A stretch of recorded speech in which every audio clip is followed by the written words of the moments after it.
I'm Danielle Smith for Common Sense Calgary. We are interviewing candidates for the upcoming municipal election for Calgary City Council. Joining me now is the incumbent for Ward 4 and also candidate for re-election, Sean Chu. Sean, thank you so much for joining me today. Good morning, Danielle. Very happy to be here. So you've been on council for a number of terms now. You know, I must actually ask you this because the issue of term limits has come up with a number of different candidates. And I just want to see whether you think that that you should have only a couple of terms and then move on. Well, this is a good question because myself and Joe Maglioka, we put forward a motion first term. I think it's the second year after we were elected. And we put it forward as a 3-term limit. Of course, it didn't get support.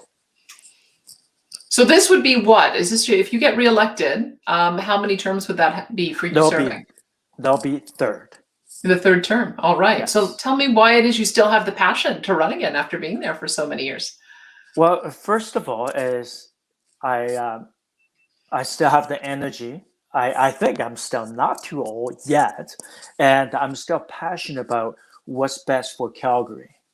And I think there's a lot of work to do, and especially now we're going to have possibly a new mayor. Well, not possibly, it's for sure we're going to have a new mayor. And the question is, who's going to be there? I'm hoping going to be a like-minded person and fiscal conservative, and who has passion for Calgary, do what's the best for Calgary, and at the same time that we don't have the tax increase. You see that on social media and in the news. There's so much tax increase to do feel good and the legacy project instead of doing the core focus on the core services. I've been saying that from day one. That's something we should focus on. Can you talk a bit, because there's going to be a bunch of new council members as well, since there's so many vacancies. Can you talk about how the council dynamic works? How important is it to be able to get 8 people of like mind in order to move forward on an agenda? Just give us an idea of why you haven't been able to advance some of the things that you've wanted to in the last 8 years. Yeah, so that's an interesting question because as you see it, you know, we have the mayor talking about, Mayor Nashi talking about, oh, we don't get along. We need someone to come in to tell us what to do. And the integrity commissioner and the advisor, I'd agree, you know, it's good advice, but at the same time, the commissioner has no teeth in the MGA. So whatever she said, well, council doesn't have to follow, if that's the case. And then you see that when you start specifically, when you have someone, a mayor, and always pick and choose people he likes, you know, he can talk longer, you don't get in trouble. People he doesn't like, try to shut you down. For example, he hasn't done it to me for the last 2 years, but before that, he shut off my mic 4 times just because he doesn't want to hear what I have to say. I'm hearing you say that potentially a new mayor who also chairs the meetings could bring a completely different dynamic to council.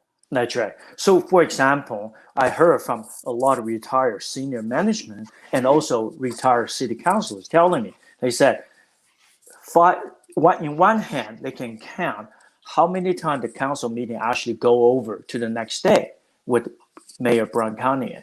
But on the other hand, with Mayor Nashi, is one hand you can count how many times it did not go over to the next day. So 2-3 days is common. So as a chair, doesn't matter what meeting, you know, community association meeting as well, is based on Robert's rules. Robert's rules state that the chair, you're the referee, and you're not supposed to talk all the time, answer all questions. No, you don't. You are control. Okay, your time's are 5 minutes up, and not that, oh, I like what you're saying, so keep going for a few more minutes. But I don't like what you do. So, you know, bylaw, come in. Officer, take him out, charge him, give him ticket. We see that with Larry Hatter, right? He got a ticket, but was quashed by court. So it's very interesting. And then, so in a way, I think that it's from the top down.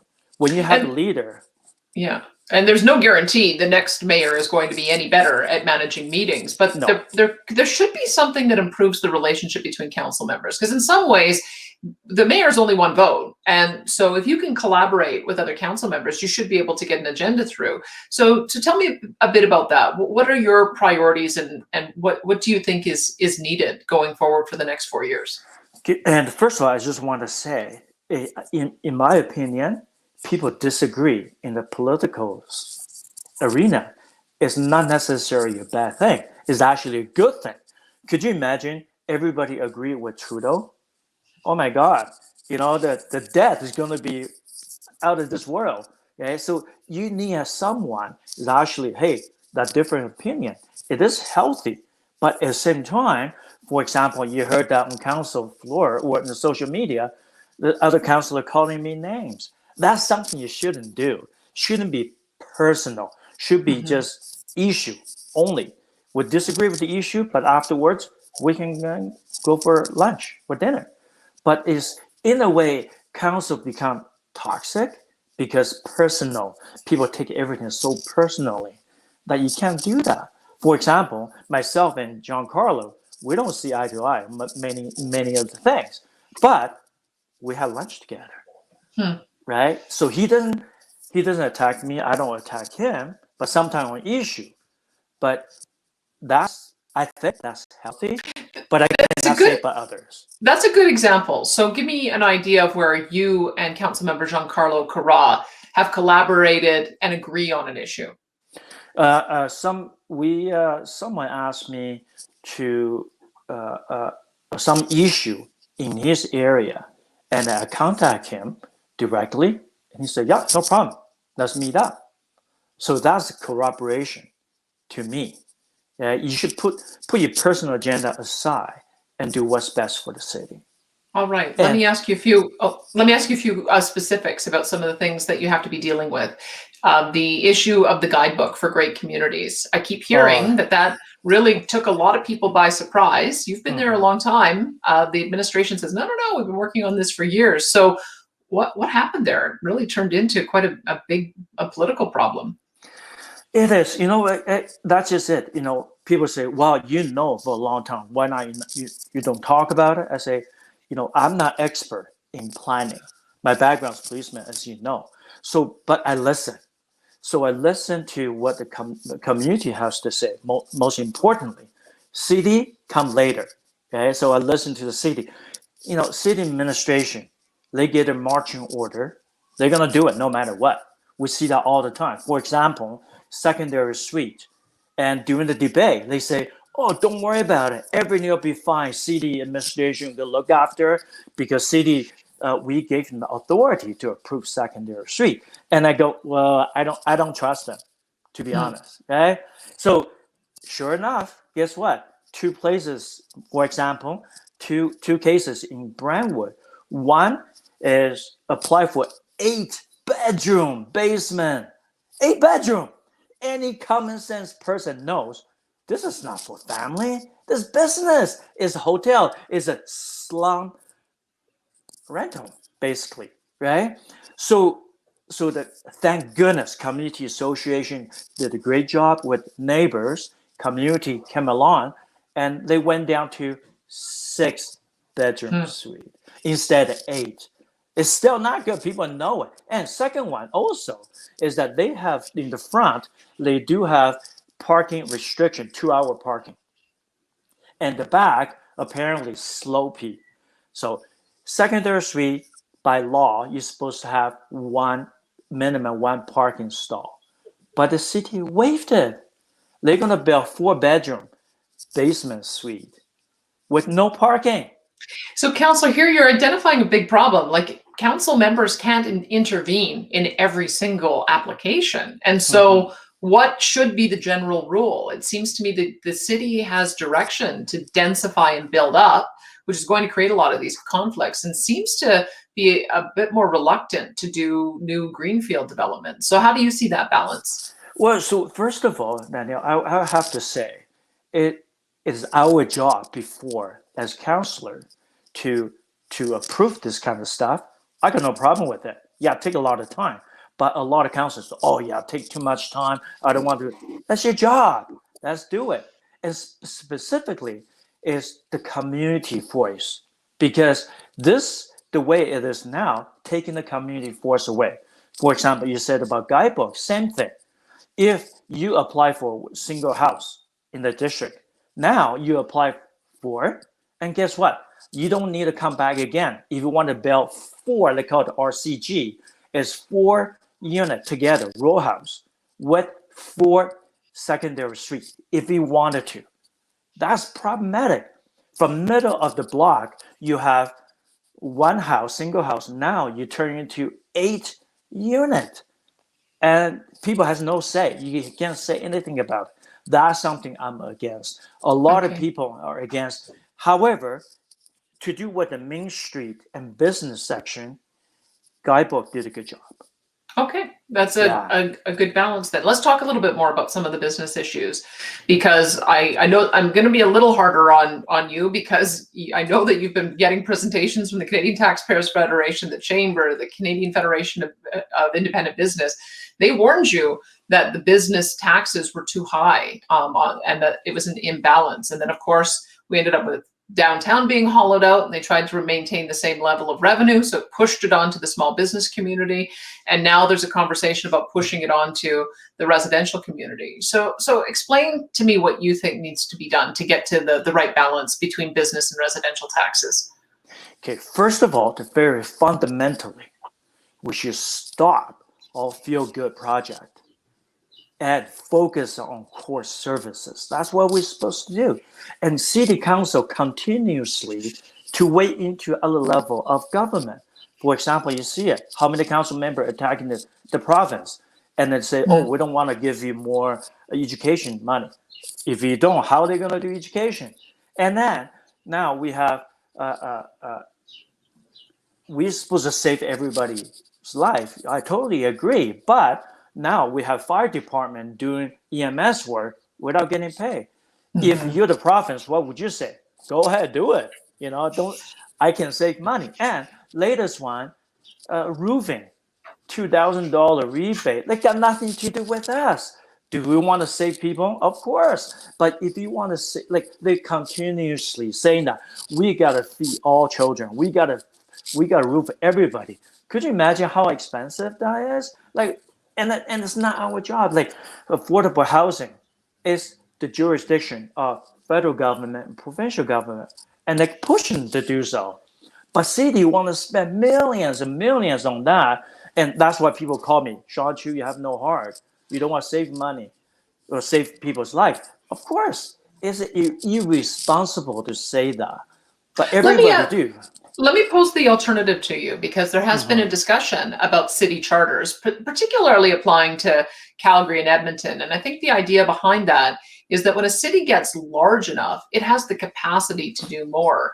And maybe it's a funding issue. Maybe the city is better at delivering affordable housing, and the province should be funding that. Maybe the city is better at integrating tri-services, EMS, fire, and police, and should be given an allocation for that. Maybe firefighters should be paid for all the medical calls that they do. Maybe flipping it on its head, saying, yes, we can do this better, but the funding needs to follow. Have you considered that?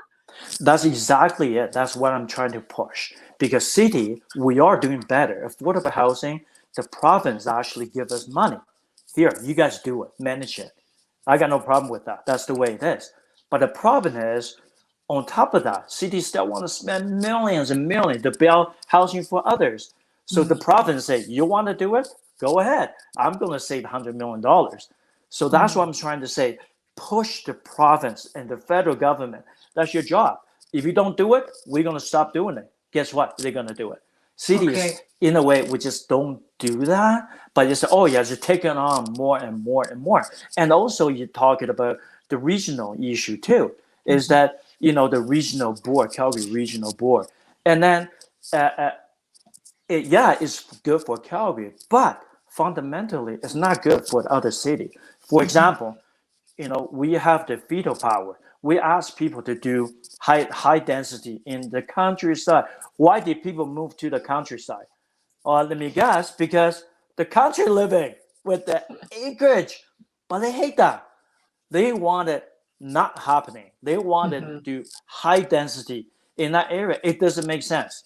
So I'm totally against that. And especially when you have some leader from Calgary crashing other council meeting, demand to talk. That's not good. The fighting is not a good way of get people to work with you. All It's right. talking. There's a few issues that you've raised there. Let me go back to the issue of spending just for 1 minute on the operating side, because I think you'd have some insights into why it is that it's so difficult to get any wage austerity, wage cuts, slowing wage growth, addressing benefits, looking at pensions. So you've been there a number of years. What's the barrier to making some progress on that front? Well, I think number one is the union. Union, you have no idea the power union has. I can't believe it. Like every time we come to council, I can't say, what, but I can tell you is that we advice to us was, oh, don't fight with them. Just take it, let them do. I said, no, you have to take stand once in a while. What sometimes you have to do. Sometimes you don't, but sometimes you have to stand on your ground to send a message. For example, you saw lately in the news, thanks to Jeremy, to raise the issue of a $200 million pay increase. Yeah, we knew that, but you know what? What's in camera? We're not allowed to say anything. And that frustrates me to no end. It seems like they're using this issue to to silence us. Yeah, as in camera, you're not allowed to talk about. But you know what? Taxpayer, you and I, and many others, we pay for it. We should have the right to know. Here's what I don't understand is that other levels of government are able to have a lot freer a conversation. And there are other municipal councils that don't have anywhere near the number of private meetings that Calgary does. So it strikes me that something can change. What needs to change?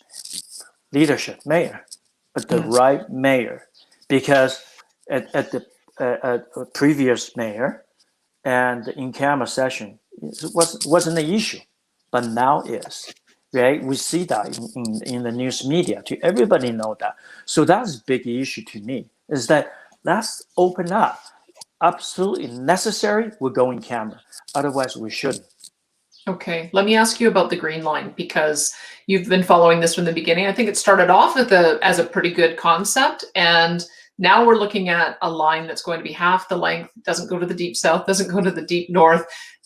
It's over-engineered downtown. The transport minister doesn't like it because it doesn't connect into the existing system. How does that get solved? What are you advocating for? Well, so I support Green Line at the, before, okay? And that was the one I voted yes. But I can tell you right now, with all the shorten the line and cost more money and start chipping away my belief. Mm. And I don't like that because I support something. It's supposed to be very good for us.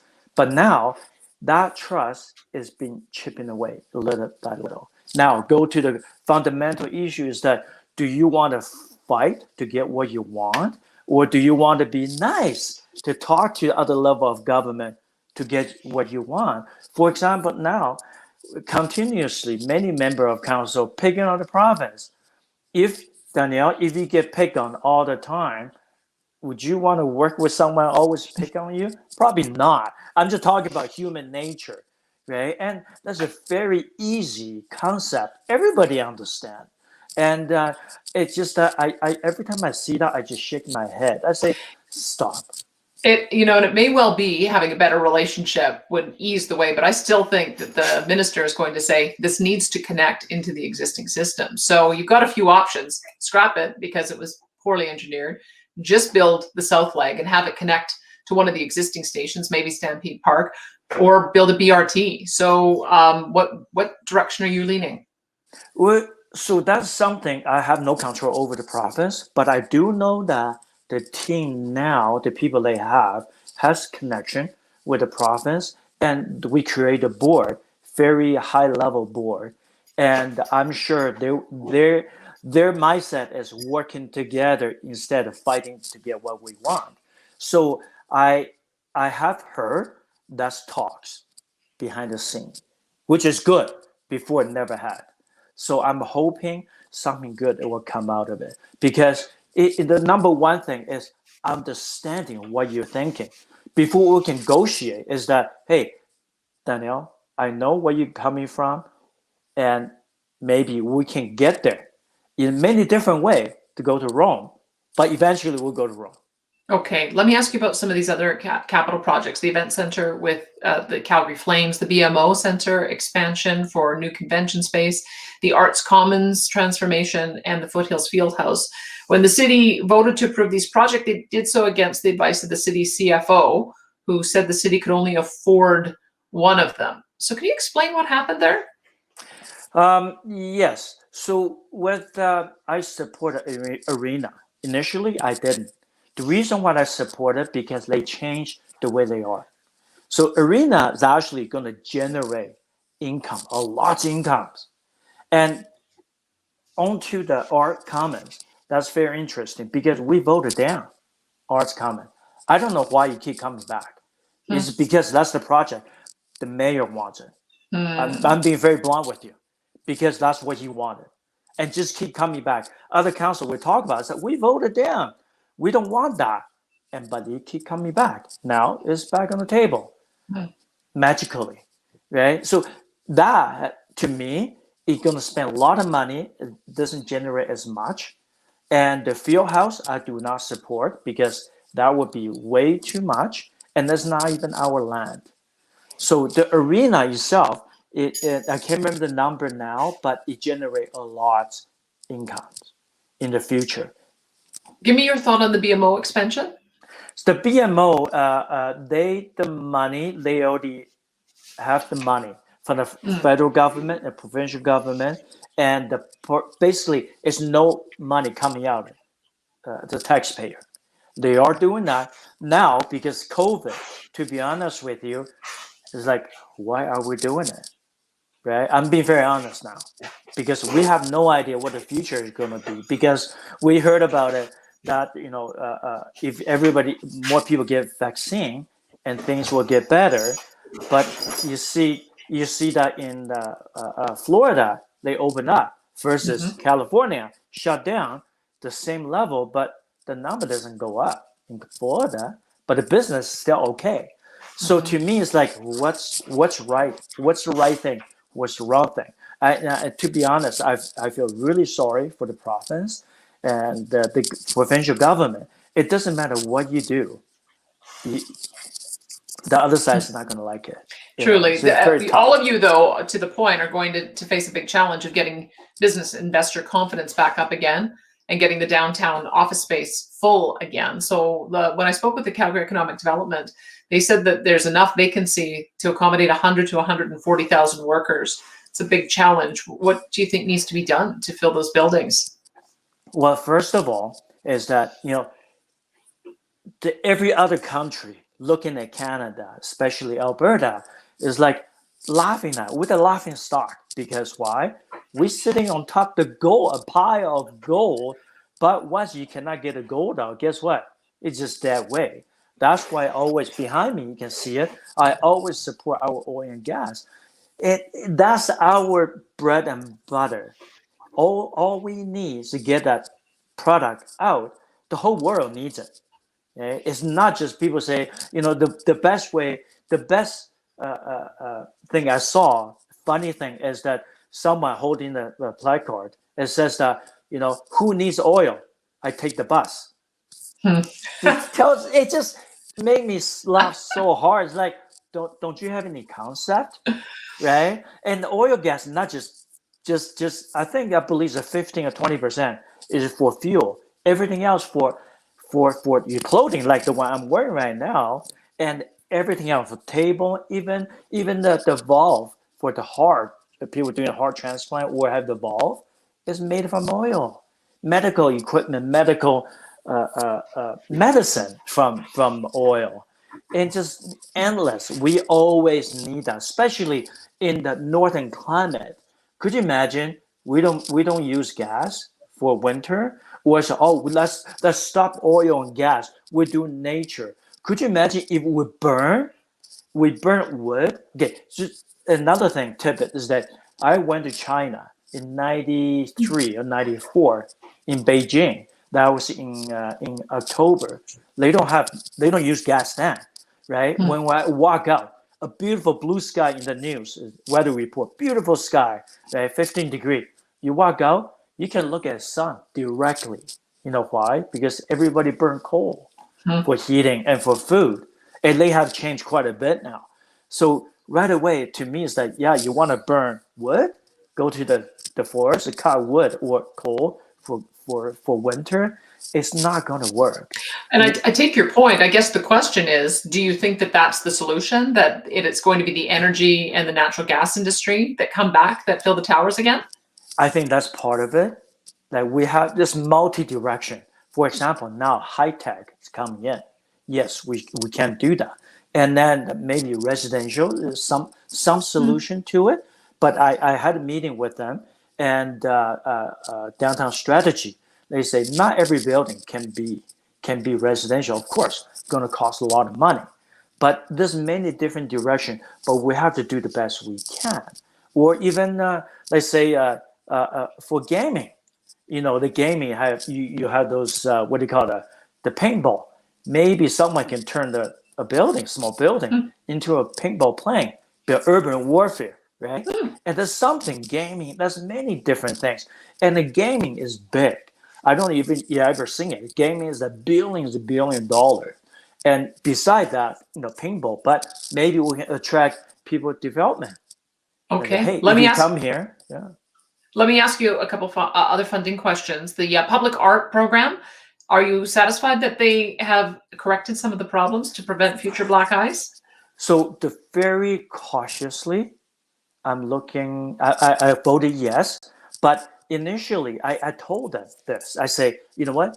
People always understand the majority wins. What the reason I said that is that if you have a board made up by public, and you send, let's say, 15, 20, whatever application on the social media or website, people pick the last 3 or 4. No, the board picked the last 5, let's say, for example, and then you put on the website, let the public choose. Mm-hmm. If the public choose the circle, so be it. But you're not going to get that kind of bad publicity because the public choose it. What can you Right, do, right? right. But apparently, they only have like 2 or 3 public. Others still Yeah. artists. So I'm cautiously optimistic about it. Okay. Let me ask you about the defund the police movement, because it became identifying a portion of the police budget to put into alternative services for mental health and addiction. Do you support that move? Okay, first of all, you got to know, do you trust what they say? I don't. Yeah, they use that. Oh, just this, just like I mentioned, secondary suite. Do you trust them? I don't. They can always come up with something sounded so good, but no substance. So it is defund the police. That's don't play around. It's defund. They want to defund. They don't like the police. For example, you see that I can't remember what city, Portland or somewhere else. They actually increased police funding now because the crime went through the roof. I'm sorry to say, but duh. Okay. All right. You mentioned the EMS, but I want to make sure I understand your position on it. Do you think the city chose the right fight? Because the argument from the province was that the centralized dispatch would save money, but I think the argument from the city is that it would result in a reduction in response times, and because of the coordination with fire, that it wasn't the best move. What's your position on that? So I have seen the stats, and the chief for the EMS. We had a conversation before. You show me the stats, and the stats is there. Other city, Edmonton and others, they use a centralized dispatch system. It's not an issue. I think the whole issue is, you know what? I'm going to pick on the province so I can win. That's it. That's it. Nothing else. If the NDP did the same thing, I don't think it's an issue. It's just because it's UCP. All And right. we gotta pick the fight. Let me ask you about another big issue that came up in December with snow removal. What happened? What do you mean? Too Oh, much? so you haven't heard about it? There's You been mean nothing but complaints about snow removal in the city's cul-de-sacs not being cleared. yes, yes. Months-long delay in getting side streets done. That what happened? So the city has, first of all, I'm going to tell you what the city side is. The city has a 7-day snow removal policy, but this winter is kind of weird. Like they start, stop, and then within 7 days snowed again, and just keep every time you start again, you just change to 7 day from the beginning. So it is problematic, but the whole thing is go back to the fundamental problem, what I stated earlier, the core service. Should we focus on core service, not a feel good project? And that's my push all along. I think that's a fundamental issue there. We Do you always talk about something else. do you think it needs to have contractors come in and assist? Do you need to look at privatization? Do you need to look at public-private partnership? Does it need to be delivered in a different way, or is it just more money? Well, so the city already doing that, a lot of Mhm. contract out. So quite a few council will continuously to push for contracting out, privatization. For example, the garbage pickup is starting pretty soon. It's going Mhm. to be privatized pilot project, and to me, the city should be the one looking after like management level, and we should contract out more services, non-essential services. Okay, let me ask you about the referenda decision. You decided to make the decision on reducing speed limits to 40 kilometers per hour, but allow the people to decide on the issue of fluoride. Do you think that was the right call? Where did you stand on those issues? You probably know that I was against lowering the speed limit, right? And so if Explain unfortunately, why, though, because as a police officer, former police officer, I think people would expect that you would approve of lower speed limits in residential. Why don't you? so you got to also think about efficiency and what's the right thing. Is there a data supported? As you know, during the debate, there's no data supported. They hide a number. They don't tell you. You have to ask them to get a number. Once you get a number, it's it's only 20% of that number or 15% of that number. It actually happened in the true residential area. Hmm. So this is nothing but anti-vehicle policy. They're pushing. Hmm. They make everything so difficult. So they try to make you to do things by punishment, not by incentive. So that's a So, wrong so approach. let me then ask: should both of those issues have gone to a public referenda? Do you support referenda? Definitely, I think so. I think that's the right way to do. Unfortunately, other council members they don't think so. They think that people are smart enough on this on the proper side on the fluoride. Fluoride, let me tell you, is science. I don't think most of people, 99% people, don't understand it. But it's okay to pick and choose. But on the speed limit, it's very simple. It's all you guys, people's not smart enough to do so. I was like, really? It doesn't make sense. Okay. Let me put one final question to you. When you've got an issue where your constituents want you to vote one way, but the city administration is recommending the opposite for the good of the city of Calgary, how do you balance those decisions? Who do you side with? So this is very hard, and the city administration they will tell you, give you the stats, this and that. But again, do I trust them? Sometimes I don't trust a lot of administration, right? Hmm. And but the public, I always said from day one, I've been doing it. I reply all email personally and phone calls. Hmm. Is that I listen to people, okay? And I have changed a few times, even though something I try to push, but the public say that we don't want that, and I say okay, that's fine. So it is a fine balance, and Mhm. a lot of time people email to us, for example, we get a lot of emails say, yeah, drop to 40 kilometer. And that doesn't make sense. So I don't support that. But there's more people saying that later on, the more people say, no, that doesn't make sense and match what my belief is. So it is tough and almost like a case by cases. And Danielle, you've been there before, and sometimes go, oh my God, I can't sleep at night, right? And what's the best? Again, what's the best for Ward 4? That's my job, the law says. And what's All best right. for the city? All right, Shanshu, thank you so much for your time today. Thank you very much, Danielle. You got it. That is your Ward 4 candidate, the incumbent, Shanshu.